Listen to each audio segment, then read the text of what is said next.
I trust you will enjoy the lecture as much as I enjoyed that introduction. Thank you.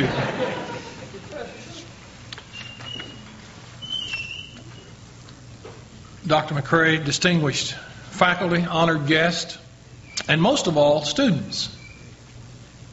It is a pleasure to be with you. I am honored to be back on this campus, and I look forward to sharing with you.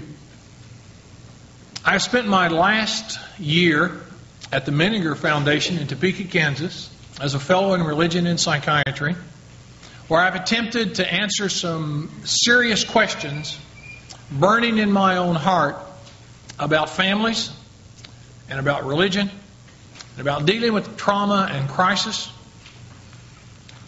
I'm going to be talking about nurturing healthy families because I'm convinced we can't build them, we can't make them, we can't force them, we can't construct them. I began my search in earnest 5 years ago when one of my own PhD students was writing a dissertation looking at 29 families that had recently lost a child in an accident. They had come through the emergency room of Children's Hospital in Louisville. He did a 3 to 5 year follow-up on those 29 families as a part of his dissertation, and the findings were appalling. First of all, 20 of those 29 families had either disintegrated or were doing so poorly that they said, we have in no way recovered from this trauma. But 9 of those 29 families were able to say, we have recovered, and a few said, although this was an awful tragedy, something we would not ever wish on anyone, we are stronger today as a family and as Christians than when that happened. And my mind began to ask why. What is the difference? Are there characteristics that we can discern? Are there factors that we can begin to pull out as we look at families and begin to see what kind of family system is going to sustain a major trauma and move on and be able to cope with it, and what type of family system is going to deteriorate?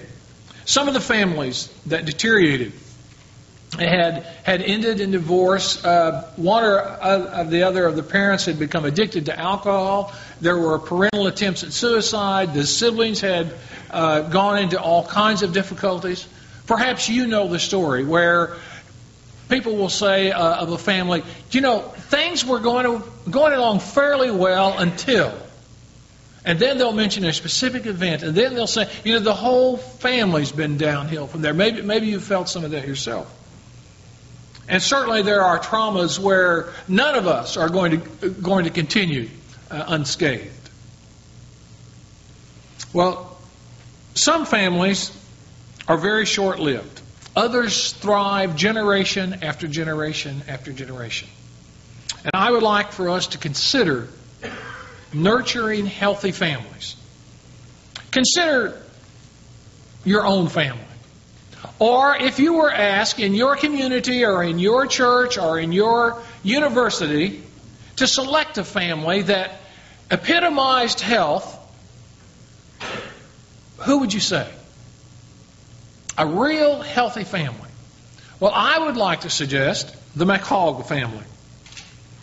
They had not had a divorce for 4 generations when I talked with them. The grandparents had just celebrated their 65th wedding anniversary. The local church, founded by this family, sustained by the family. They relished reunions together. They nurtured each other at happy holiday events. They cared about each other. They liked each other. There was not the typical generation gap. What was different about that family? Well, as I began to study some of these families, I became convinced that, one, they nurtured the next generation. They fed one another. Family was something that needed attention. They didn't just take family for granted. Also, they were in a community that nurtured family values. And I've become convinced that nurturing emerges from the social structure as well as from the internal structure of a family system. I think there are some communities that are counterproductive for nurturing healthy families. And you may need to be involved at the social action level in creating an environment where healthy families can be nurtured. Health is an interesting term to use for families. I've given this illustration, and it could be viewed from various perspectives. Maybe you don't see that as a particularly healthy family. Is health permanence? Or is it the degree of pleasure that family members find from each other? Or is health referring to the religious power or the religious activeness of a given family? Would you like to argue that stability and continuity over time represent real health? Certainly that would be true from a structural point of view. And we would say that the years together with no separation means it's a healthy family. But all of us know families that have kind of stayed together, but I don't think we would call them healthy. It's as if they stay together because they have reciprocal neuroses. And one person loves to be battered, and one loves to batter, or one loves to blame, and one doesn't mind being dumped on, and so they kind of fit together. But it would be a strange definition of health if we only use stability for our definition. Happiness, personal satisfaction? I don't think we could take that, although from a qualitative perspective, some might say that represents the healthy family. The members enjoy each other's company across generational lines. There's much sharing, and they're a healthy family. I don't think just because there's an absence of conflict and they enjoy each other, they necessarily would be prepared to face a crisis, or they necessarily would sustain through the storms of life, and they might not be as healthy as we might think. Some would say, well, faithfulness, holiness, wholeness in the salvific sense depicts health from a religious perspective. And you might say, well, this is a healthy family. They're all still Baptist, or they're all still Methodist, or they're all... And some of you might even want to say they all tithe at my church, therefore they are healthy. But I think any of those definitions in and of themselves would be seen as less than a full definition of health. And I would suggest that at least all three of those, and perhaps some others, are necessary for a healthy family. I'd like to stop and say that when speaking of family, I'm not just talking about father, mother, and their 2.5 children, not the nuclear family. Obviously, I'm including the expanded family. But when I'm talking about family this week, I'm also going to be talking about one person and their relatives or contracted family members. So if you're a single adult, or if you minister to single adults, I hope much of what I say about relationship you will find very applicable to what you're looking at. The family is perhaps not even always blood kin. And you would think that maybe your family is someone you work with. It could be a roommate. It could be a couple of good friends. They're the persons that are there for you. That's your family. Nurturing healthy families is an immediate here and now response. It's something that we have to do every day. And it is an extended response. It's prolonged. It's really intergenerational. I think that I agree with Murray Bowen, who says that only 20 to 25% movement can be expected toward health in any generation. That is, you're probably not going to be more than 20 to 25% healthier than your parents were. Will not ask you to raise your hand, but I bet every one of you here who has children at least once has done something to your children that you promised when your parents had done that to you, you would never do again. But we do it over and over again. I don't have to look far to find what it means that the sins of the fathers will be visited on the next generation. I carry them through myself. But just as we carry those negative patterns, health can be passed on generation to generation. Family systems can develop over the years more and more strength and more health, and we can pass it along. I remember saying to my own father one time, and I don't recall the exact occasion, but he was a man who loved his sons and spent a lot of time with us. And I said to him, Dad, how will we ever pay you back for all that you've done for us? And he looked surprised and he said, oh, you don't pay me back. You do this for my grandchildren and I will feel that I've been compensated. Now I contrast that with a remark from a counselee just last month. His 14-year-old son was already in difficulty with the Juveniles Authority. His third arrest for shoplifting items in excess of $200. CDs, this particular time was a computer system. A gifted 14-year-old in some ways. And the father said, when I began to ask about the amount of time they had together, assess some of the items I'm going to mention to you today, he said, wait just a minute. He said, I'm the adult in this house, and I don't have time to spoil him. I've got to spend some time for myself. So different from, I'll invest myself in you, and you give it back to your children.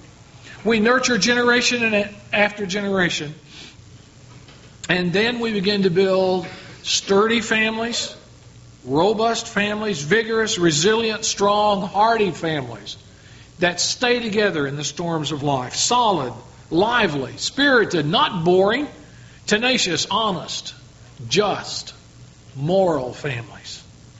They represent the presence of strength. There's a durability over time. There's a support for one another. There's a sense of joy in the relationships. They are not frail, flimsy, weak. They are not dysfunctional in that they abuse one another. They are not unstable, unreliable. And I would think they are not dull. They're not deceitful, not dishonest, not unethical, not given to inequities inside or outside the system. They, for the most part, are absent of negative characteristics. They are not perfect. There's no perfect family, and it's not the intention of my remarks to bring a guilt trip for any of us, nor for us to take this and go lay a guilt trip on our congregations or on our students or on our other family members. I am hoping that we can generate good enough fathers and mothers, brothers and sisters, grandparents and siblings, that we can reach toward health but not expect perfection. In fact, I would suspect that one of the signs of the lack of health in a family is an unattainable goal that we place on ourselves and upon our offspring. Well, I'm going to talk about 7 aspects of healthy families that I think we can nurture. I think when we tend to these 7 aspects of family, we then begin to create an environment where healthy families can grow. We can't make one by putting these 7 things together, but we can nurture the environment together. First of all, I believe that healthy families must demonstrate high levels of commitment toward each other and toward the family as a unit. High levels of commitment. A contract, an arrangement, an agreement. As ministers, when you begin premarital counseling, you can address this commitment. What kind of promises are you making to each other? What kind of contract do you have? And you know as well as I that in many of the marriages we have someone holding on to someone else, hoping they don't slip away. And we have a one-sided commitment, and that type of contract doesn't work in a marriage. Even a 50-50 contract will not work in a marriage because the couple gets so preoccupied with scorekeeping and seeing who's going to get the best of the other that they begin to nitpick the relationship to death. It takes a covenant, a 100% total commitment one to another, where they are bound together, as Ephesians 5:21 says, submitting themselves one to another in reverence for Christ. That type of covenant relationship is the foundation of a healthy marriage. It takes 100% commitment from each of the spouses. And if there's a divorce, if they are not together, research documents that for the children's sake, those two persons must stay 100% committed to parenting those children. They must continue to be friends at some level. They must cooperate together, or the children suffer. It takes 100% commitment between a husband and a wife. Wives committed to their husbands as the church is committed to Christ. Husbands committed to the wife as Christ was committed to the church and died for her. We'll talk about that more in the sermon on Wednesday. If Ephesians 5:22 through the end of the chapter sounded strange to the ears of those who were hearing it in Paul's day, think how much more 6:1 through 4 must have shocked them. Children, obey your parents in the Lord, for this is the first commandment with promise. Why, that wasn't revolutionary, was it? But fathers, parents, provoke not your children to anger, but bring them up in the discipline, nurture, and admonition of the Lord. What a shocking reversal. You see, parenting takes 100% commitment too. One of the, honors that I do not have listed in my vita is that I was the counselor on the Sally Jesse Raphael show for one of their programs. And on that program, a group of parents in Florida were petitioning the courts to permit one to be able to divorce one's children. So that if the teenagers were a bit bratty, you could just divorce them and have no other legal obligations. And I had just finished my book, How to Talk with Teenagers, and my editors, trying to promote the book, had set me up for this. And I was called, and they said, we want someone who will be on the side of parents staying committed. I said, that's easy. Tell me the situation. I became convinced as I researched for that and as I worked through that show that parenting is a relationship of commitment, not convenience. Parenting is a relationship of commitment, not joy. I know they're pretty. I know the delight of showing off your daughter, of showing off your son, of standing there and watching them receive the trophies, of getting the good grades, of all the honors. That's not the purpose of parenting. The purpose of parenting is to discipline and nurture them in the ways of the Lord. To stay committed. It is to be there for them. I spent one of my sabbatical studies leaves working on the adolescent psychiatric unit at a hospital, working with teenagers who were hospitalized from crisis after crisis, trying to find the factors that begin to affect their recovery, and one factor loomed large. Teenagers whose parents were readily available for family conferences, who were even willing to take off work or do whatever necessary to be down there, recovered much more rapidly than the others. Teenagers whose parents would not come or whose parents were unavailable and had no adult advocate frequently did not recover. Same treatment program, same physician, same medications, same schooling, everything was the same except family involvement, and that was a major predictor. Parenting is a relationship of commitment, and just like the commitment between husband and wife, it is reciprocal. I think as goes the marriage, so goes the family.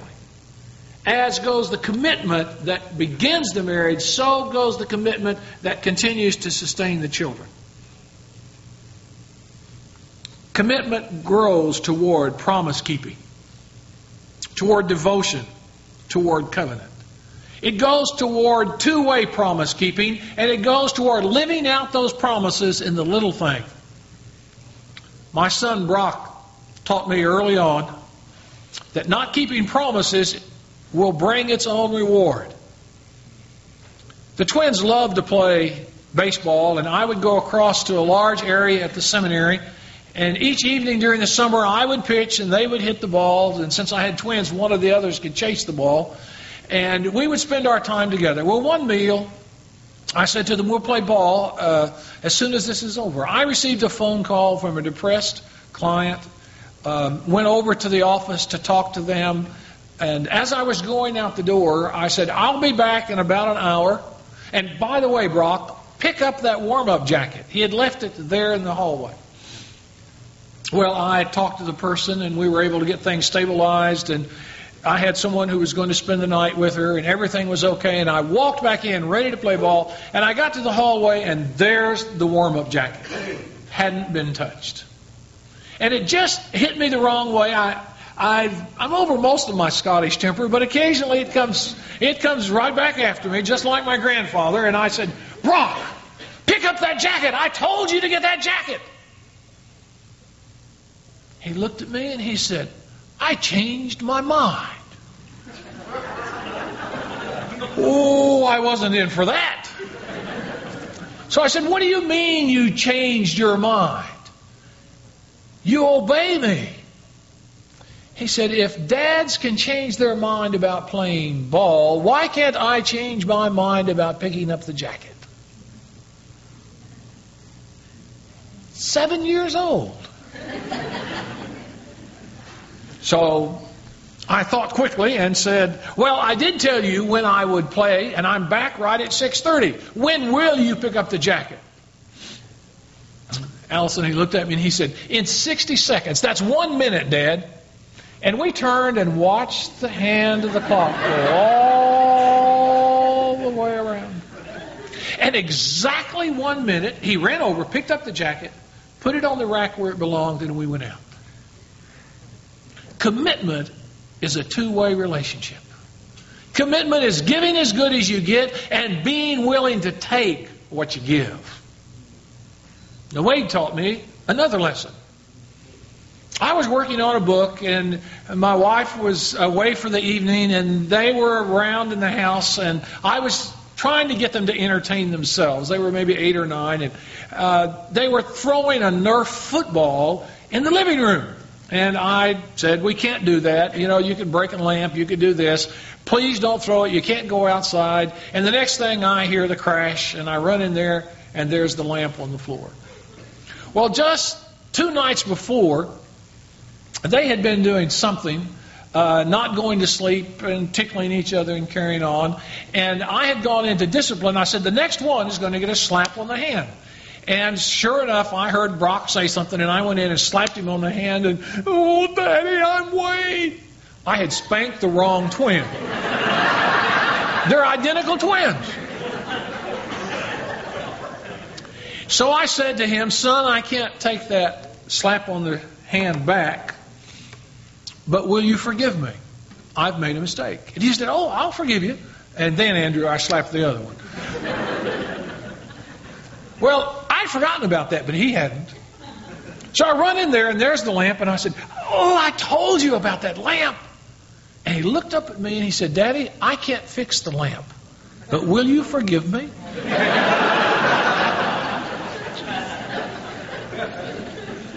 Yes, I said, I will forgive you. I think you can preach on forgiveness. You can lecture on forgiveness. But until we live in families where we give and receive forgiveness in the little things, we'll not have healthy families, I suspect. Because you see, it's the little things that irritate and put you on a rack. You can set up on a mountain, but not upon a tack. And in families, it's those little tacky things that really make for the lack of family tranquility. It's the little thing that catches us off guard that for years our children wonder, are they okay with us? Commitment builds the foundation of a marriage and continues to be the foundation of parent-child relationship. And is the foundation of our relationship to our parents and our grandparents. Commitment moves through the generations in healthy families. I don't know about in Canada, but in the United States recently, in a survey, 70% of American men said, I am not friends with my father. They had lost the commitment. Do the members of your congregation stay in touch with their grandparents through letter and call and visit? Do they stay in touch with their parents? Commitment is not only something we live toward our children, but it's something that we live up the generation ladder also. I would suggest that the foundation of nurturing healthy families is nurturing relational commitment among family members.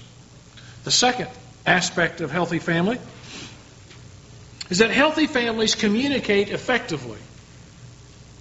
Communication lines remain open between family members on all topics. All topics. You might say, now, wait a minute. There are many sexual things that we can't discuss in front of the children. I didn't say you talk about everything on all topics, but you can talk about all topics. There's an appropriate level to talk about sexuality with a 2-year-old, as you teach them the appropriate names for the parts of their bodies, as you reflect an attitude that's not shameful. There's an appropriate way to talk about money with an 11-year-old. Not ask them where to invest or how to make big family decisions, but to talk about their use of money and the ethical use of money and resources. We are open on all topics, but we respect certain boundaries. But the hidden agenda can come up from the table and be on top in a healthy family. Children don't have to be afraid to address certain topics with their parents or with each other. They are totally open, but not rude and disrespectful. Opposing ideas can be discussed. This is especially true with adolescents, and I'll talk about that when we look at adolescence in crisis in a later lecture. But it's especially true that an adolescent whose mind is changing and developing, as you know from reading Piaget, who can begin to see that dad and mom aren't perfect and the world's not all black and white, but there are many ambiguities. It's important that that person can say, hey, what about this? That they can confront their parents, that they can bring a topic out, and that we can talk about it. Opposing ideas are received and even encouraged. Not only do we talk about ideas, we talk about thoughts and philosophy with them. We must be able to go a layer deeper and get out of our heads, or as research now would say, get out of one side of our brain and into the other side of our brain. And we need to be able to address emotions in our families. We need to be able to communicate about feelings and beliefs. And it needs to be natural. We need to be able to identify our own emotions and address them. What do we say to our children when we say, I'm not mad, don't you tell me I'm mad at you? And we're red in the face. Unless you have stupid children that caught you. They know what's happening. And so many families, we won't address it. We pretend. We walk around our feelings, and it's like a family that would be living with an elephant in the living room, and no one talks about the elephant. And we all know it's there. We must address those feelings. We must be able to identify them. But we must be able to claim them and not project them on our children. You disappoint me. You embarrass me. Oh, such a curse. We own our own feelings when we can say, I feel. I become angry when. Mommy gets upset when. Granddad's not going to tolerate. We can say it. We can get it out. Although granddad and grandmother will tolerate about anything we know. But we address feelings. We say, I feel, and we give it a name. But we also need to be able to aim our feelings appropriately. In unhealthy families, feelings that come from outside are dumped at home. We're angry at the deacons, we're angry at the finance committee, we're angry at the city fathers and mothers, we're angry at the PTA, we're angry, and we get home and then we begin to emotionally vomit on anyone in sight. That's not a healthy family. Healthy families can say, I'm angry at this because, and we shoot straight. How many points determine one and only one vector? You remember in geometry when they said one day you'll have to know this? This is the day. This is the day you have to know that. 2 points determine one and only one vector. And 2 points determine the aim of a feeling. At and because. I feel warmly toward you because you've listened to me. I feel happy with you because we've shared this event together. I feel angry at you because you broke the promise. Very clear, direct, not broadcasting dumping of our feelings. Healthy families can communicate at the feeling level. Very simple sentence that you can teach your congregations, you can teach your families. I feel blank with blank because. That one sentence. I feel blank with blank because. And then how much? How much? Healthy families know how to be age appropriate and relationship appropriate and context appropriate with the sharing of those feelings. We know how to tame it down when talking to a 3-year-old. We know how to tame down our anger in a public setting. We know how to tame down our anger when it's a minor infraction. We know how to flame our warm feelings sometimes. We know how to flame our joy. We know how to get excited when they're excited. We know how to tame or flame our feelings appropriately. And in healthy families, communication snarls, miscommunications, misunderstandings are untangled at the thought and emotional level with a minimum of bickering or blaming or belligerence. We don't get into the, don't you understand plain English or plain French? Don't you understand what I'm saying? Don't you understand here? We don't blame miscommunication. Rather than getting hooked into fault finding, healthy families are focused on getting the communication clarified. We're wanting to get it accurate, to get it right. The important thing is not who caused the miscommunication, but what were we trying to say? We know how to create regular feedback loops. We know how to create regular communication sessions where we check out with each other. What are you hearing me say? Am I hearing you correctly? You know that in important military communication or an airliner communicating to the tower, it's customary to repeat the instructions. Did you say land on runway F-13 from the west? Yes, F-13 from the west.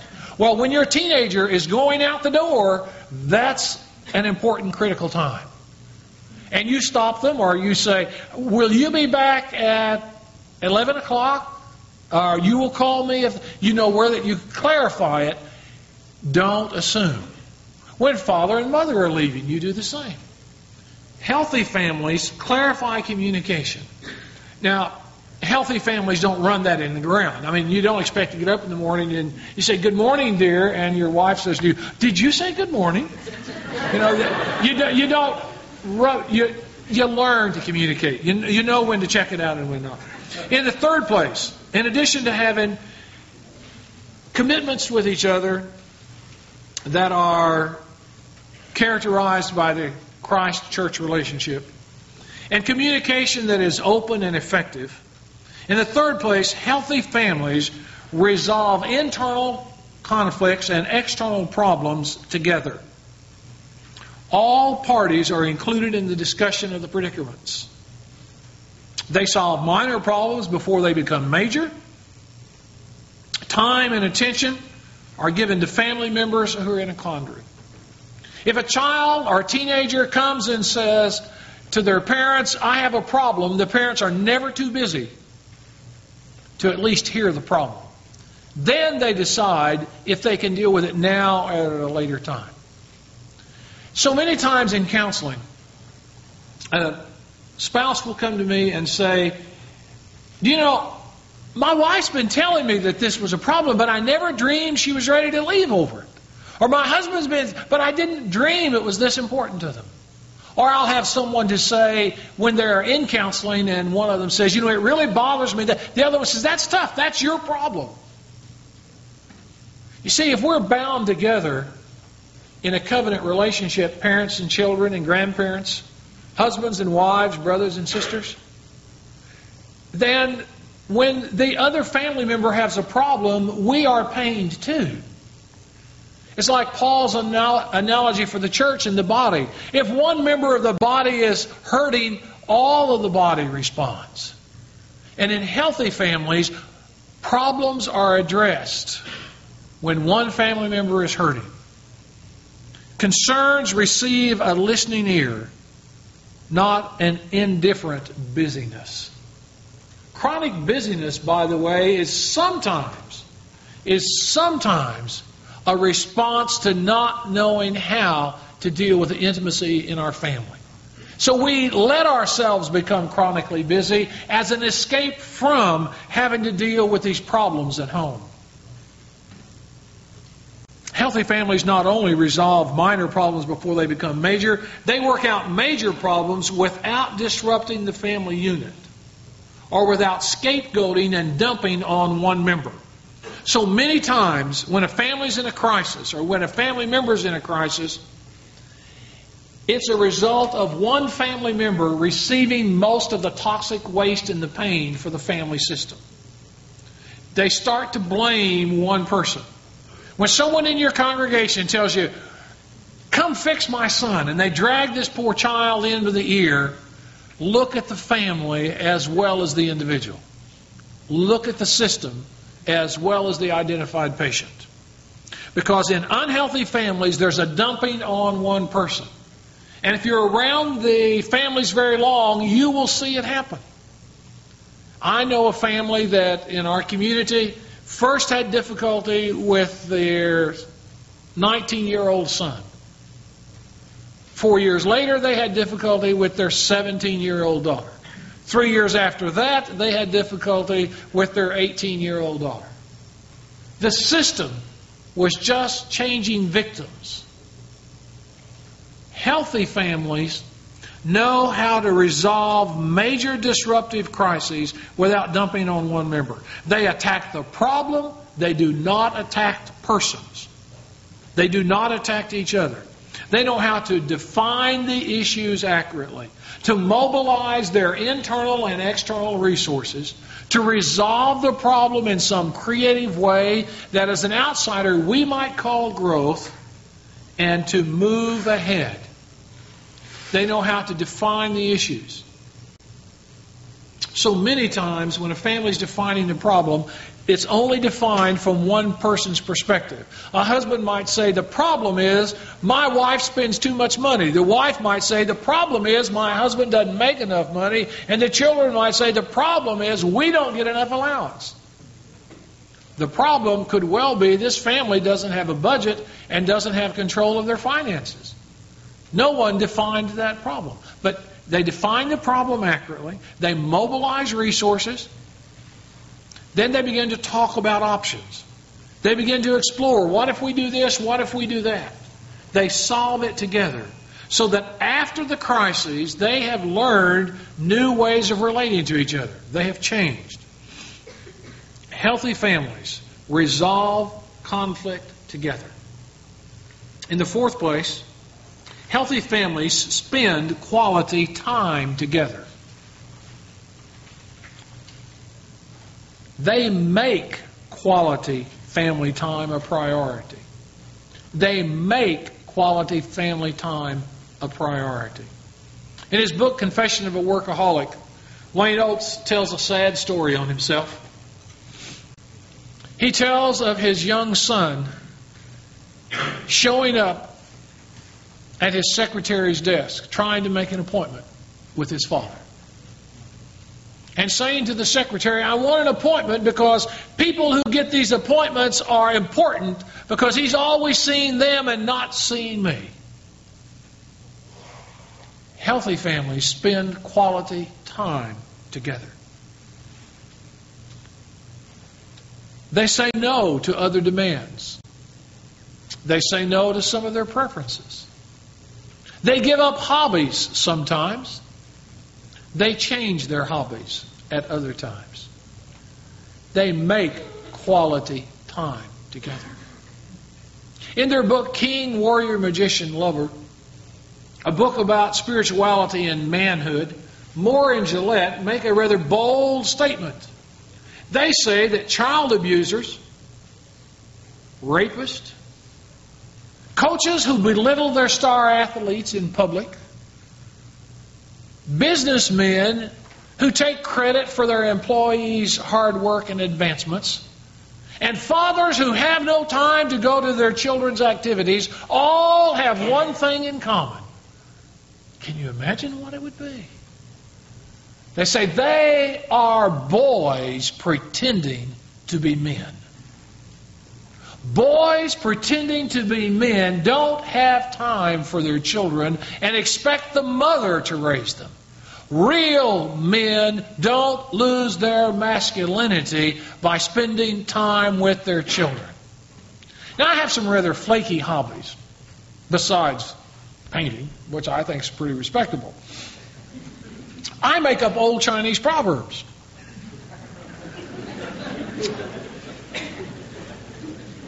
Yeah. One of my made-up old Chinese proverbs is, he, and I'm being sexist here because I think women tend to do this better than we do, but I could say he or she, he who does not spend time with his 3-year-old does not have a 13-year-old around to spend time with. Start when they are infants.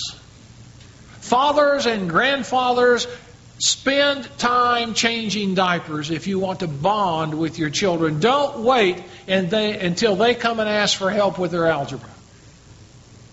Say no to whatever you have to say no to. Quality time is important.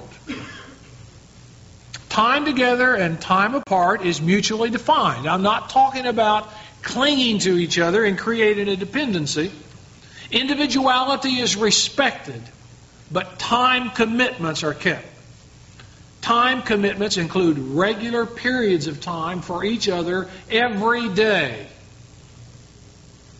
Every week, having one activity with each parent and each child. And it doesn't mean taking them along with you to visit the hospital, pastors. It means spending some time on their turf. Encourage families to go to their children and say, I have 2 hours of daddy time, or I have 2 hours of mommy time. What would you like to do with that? Now, grandparents are better than that, I think. And you know, sometimes the non-custodial parent in divorce is good at that. They pick them up and say, what would you like to do? But just in the regular family, we forget to do that. We forget to do that. And if you have teenagers, don't expect it to be at the last minute. If you want a Friday night with your teenager, plan it a month ahead of time. And say, I'm going to have some time off. How can we get together? What would you like to do? What would you? Wonderful things happen when families do that together. Graying on the beard, a little older than the average teenage hangout person, got invited with 5 teenage girls to go Christmas shopping at the mall and have lunch. Oh, it was wonderful. Wonderful. After about an hour, they forgot I wasn't a teenager. And so they started talking about, ooh, isn't he cool? Yeah, isn't he sharp? Yeah, I'm going. And my daughter, and we just had great fun. And I just listened and talked and had fun and didn't have to. It was a wonderful gift to be taken back in their world again and to be able to share with them. Now, we planned that a couple of weeks ahead of time. It was one of my I've got some daddy time kind of ideas. Play together. Play things they want to play. Camp together. One of the things I found out in my research was that Families that have an outdoor activity. They canoe, they camp, they fish, they hike. Families that have an outdoor activity together have a lower delinquency rate and a lower divorce rate. My wife says, of course, anybody who can put up a tent together can do anything else together. You have to be careful to imply causation from association. I really think that love is misspelled in our society. Love is spelled T-I-M-E. And if you don't have T-I-M-E, your children think you don't L-O-V-E them. Healthy families spend time together. Now, this is more difficult in our technological society, although more of us are beginning to work at home. It's difficult because we travel so much, because we're away, but we need to find creative ways to make that time. I would suggest, for example, that if you're out on a trip like this, that you call home every night just to ask your children how their day went, just to ask your spouse how her day went, or how his day went. We spend time together. In the fifth place, healthy families regularly share affirmation. They can look each other eyeball to eyeball and share a compliment. They don't have to put each other down, and the pass the praise game doesn't frighten or embarrass them. Do you all remember Grady Nutt?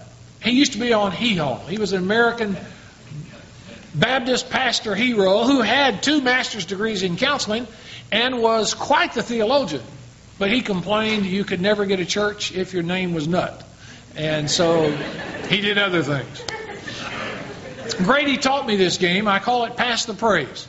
Sometimes when we're traveling, sometimes when we're just at the table, we will say it's time to pass the praise. Every member of the family must give one serious compliment to every other member in the room, and the receiver must say thank you. For example, I would say, I like your beard. And you would say, thank you, my brother. And I would say, I wished I had that nice hair like that. And you would say, thank you. And I would say, you have such a nice smile. And you say that, brother to brother, sister to sister, dad to mom, mom to dad. And, you don't give halfway comments like, the teenagers would look and say, well, your pimples aren't so bad today. That doesn't count. That doesn't count. It's got to be a more serious compliment like that. And it's important for the other members to say thank you. To say thank you. Healthy families regularly give and receive affirmation. Husbands know how to help their wife feel like a queen every day. Wives know how to help their husbands feel like a king every day. Parents help their children feel so special just to be in that family every day. And children know how to help their parents feel important there. I thought perhaps we had overdone this with our daughter Ashley. When she was 12, about to be 13, she came bouncing into me. She said, Dad, you write all those books about teenagers. Aren't you excited? You're going to have a teenager again. I thought, whoa. Well, yes, I'm kind of excited. But they need to feel like every aspect of their life is a blessing to us. The biblical ritual of blessing has been forgotten in most of our Baptist churches. We don't do anything special at 13 or 16 or any other time. We need to find a way to have a family ritual that blesses each stage.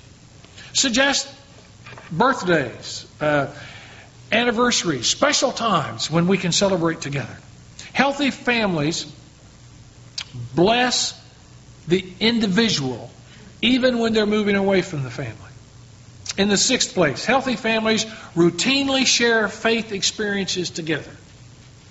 University of Nebraska did a study of 3,000 families that were stable over time. They got the farm agents in the counties to list families that had been married 50 years, and they researched what they had in common, and they apologized to their public for saying, we're not religious people, but these families are. That wouldn't be a surprise to us, would it? Healthy families share faith experience with each other.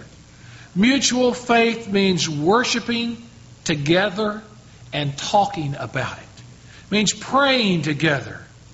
And when we can't pray together, we talk about that too. Healthy families resolve their major faith differences and agree to share and grow and be on pilgrimage together. Talking about faith questions is acceptable between the generations. 2 years ago, a mother came to me and said, Wade, you spend time with these teenagers. I've got a problem with my 13-year-old son. He told me the other day that he doesn't believe that there's a God. I said, great, that's good news. She said, what do you mean that's good news? He's claiming to be an atheist. I said, it's good news that he chose to tell you about it, and it's good news that he's thinking about it. Why, he's probably discovered that God's not the Easter Bunny and it's not Santa Claus. And it's time for a good discovery like that. Let's find out what God he doesn't believe in and talk to him about a God he can believe in. We need not be afraid of doubt in our families. Healthy families see doubt as the doorway to new faith. They see doubt as the foundation of growth. Certainly in an intellectually open community like this, you would know the value of being able to ask the right questions.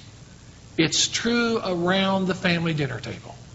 It's true around the family altar.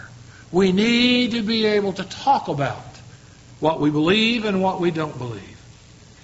Healthy families enable each person to struggle for themselves in relationship to God, and to do so within the blessing of the system. And healthy families have a calling themselves. You know, God didn't create us just so we would enjoy each other. God has a purpose for us. I know those of you who are full-time clergy persons know that. You've, in addition to being a mother, become a minister, become a pastor. In addition to being a father, you're in a church or you're serving someplace in your congregation. You know that. But have you as a family prayed about God's calling for your family? Healthy families share faith together. And finally, seventh, healthy families remain flexible. They're open for growth. They have an attitude of openness that takes each new stage. You know, families don't just get healthy and then stay in that relationship. There's the adjustment phase of the couple. There's the child birthing stage, the child rearing stage, the child launching stage. Some sociologists say the empty nest stage. I don't like that term. I say it's the couple again stage. And then there's the single stage, there's the grandparenting stages. Healthy families don't try to recreate the last stage in order to find happiness again. The couple whose children have left home, who say, oh, if they were only back, we could be happy, are missing it. Healthy families are flexible and open. Flexible and open. Healthy single adults who say, my parents are gone and I've got to find some substitutes for them, are missing it. They can find sibling relationships, so they can find someone younger. In my early retirement, I take time to have lunch with one of my mentors every Tuesday with Wayne Oates, and breakfast with another, Ed Thornton, every Thursday. Wayne said to me just 2 or 3 weeks ago as we were talking about these lectures, one thing I want you to say for me. I said, what's that? He said, I want you to tell them why you're my friend, Wade. I said, well, we studied together. We worked together. We like each other. He said, no, you're my friend because I picked you years ago. Like Gaines S. Dobbins picked me years before that. You see, Dobbins is 30 years older, or would be if he were still alive today, Wade, and you're exactly 30 years younger than I am.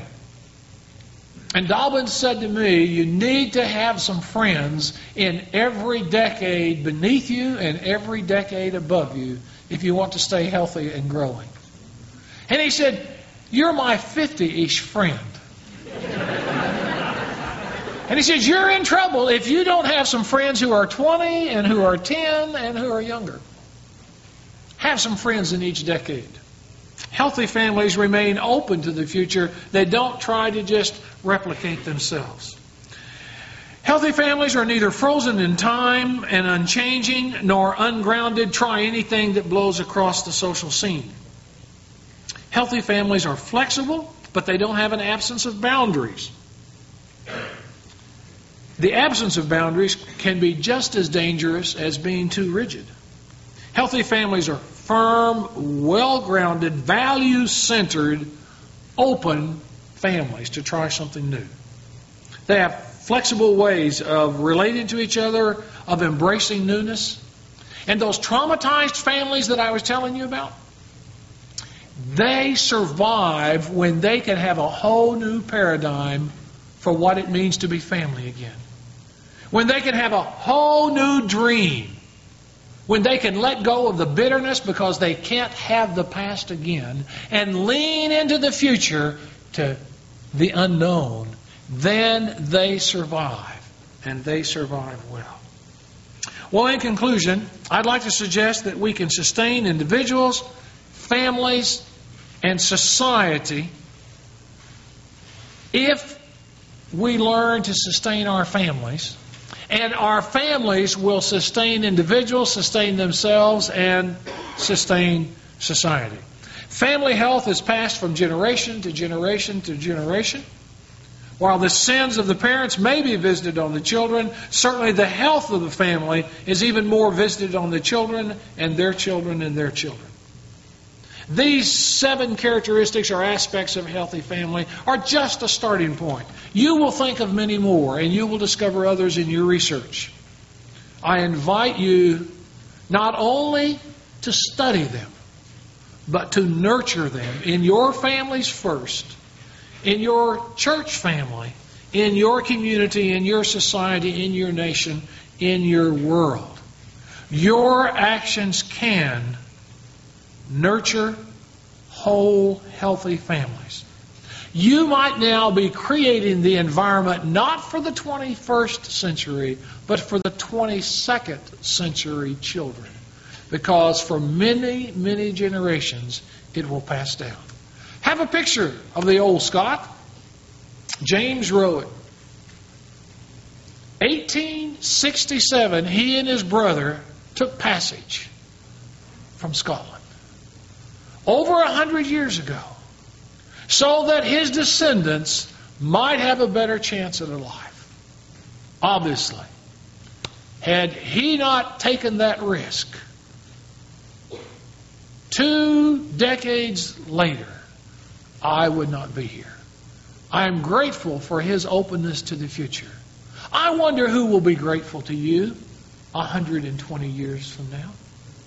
Thank you.